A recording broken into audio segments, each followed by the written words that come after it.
Good morning बच्चों। आज हम हिंदी वसंत के अध्याय 6 पार नजर के का आगे का भाग पढ़ेंगे। इनके लेखक कौन है? जयंत विष्णु नार्लिकर।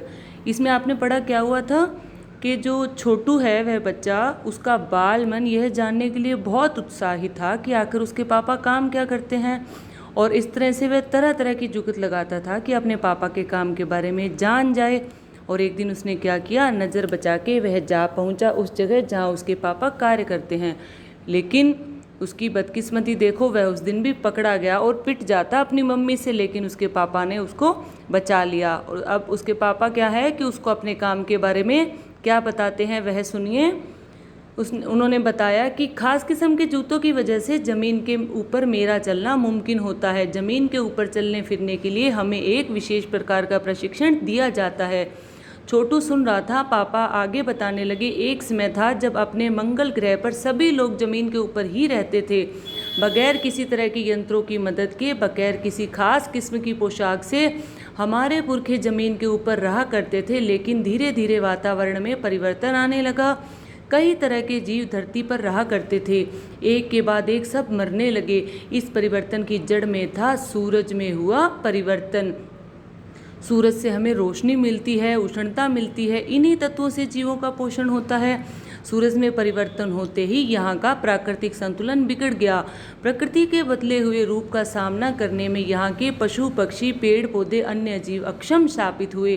केवल हमारे पूर्वजों ने स्थिति का सामना किया। अपने तकनीकी ज्ञान के आधार पर हमने ज़मीन के नीचे अपना घर बना लिया।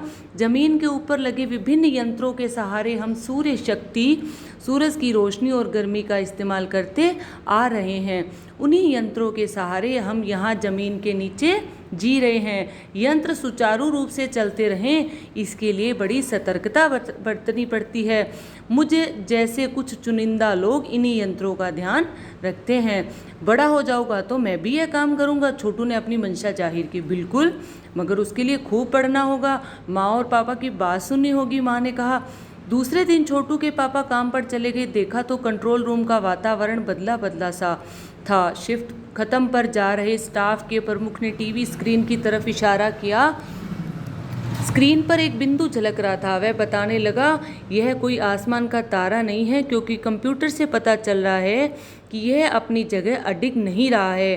पिछले कुछ घंटों के दौरान इसने अपनी जगह बदली है। कंप्यूटर के अनुसार यह हमारी धरती की तरफ बढ़ता चला आ रहा है। अंतरिक्ष यान तो नहीं है, छोटू के पापा ने अपना संदेह प्रकट किया। संदेह हमें भी है, आप सब इस पर बराबर ध्यान रखिएगा। छोटू के पापा सोच में पड़ गए। क्या सचमुच अंतरिक्ष यान होगा? कहाँ से आ रहा होगा? सौर मंडल में हमारी धरती के अलावा कौन से ग्रह पर जीवों का अस्तित्व होगा? कैसे हो सकता है? और अगर होगा भी तो क्या इतनी प्रगति कर चुका होगा कि अंतरिक्ष यान छोड़ सके?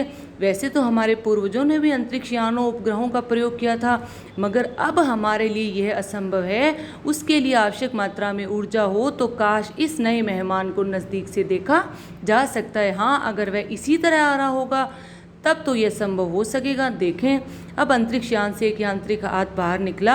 हर पल उसकी लंबाई बढ़ती ही जा रही थी। छोटू के पापा ने अवलोकन जारी रखा। इसका मतलब ये है कि एलियन होते हैं जो दूसरी दुनिया में होते हैं। कॉलोनी की प्रबंध समिति की सभा बुलाई गई थी। अध्यक्ष भाषण दे रहे थे। हाल ही में मिली जानकारी से पता चलता है कि 2 अंतरिक्ष यान हमारे मंगल ग्रह की तरफ बढ़ते जा रहे हैं। इनमें से एक अंतरिक्ष यान हमारे इर्द गिर्द चक्कर काट रहा है। कंप्यूटर के अनुसार ये अंतरिक्ष यान नज़दीक के ही किसी ग्रह से छोड़े गए हैं। ऐसी हालत में हमें क्या करना चाहिए, इसकी कोई निश्चित योजना बनानी जरूरी है। नंबर 1, आपका क्या ख्याल है? तो बच्चों, ये हो गया हमारा पार नज़र के पाठ का दूसरा भाग। कल हम पढ़ेंगे तीसरा भाग। मुझे लगता है आपको आज तक का अध्याय समझ में आ गया होगा।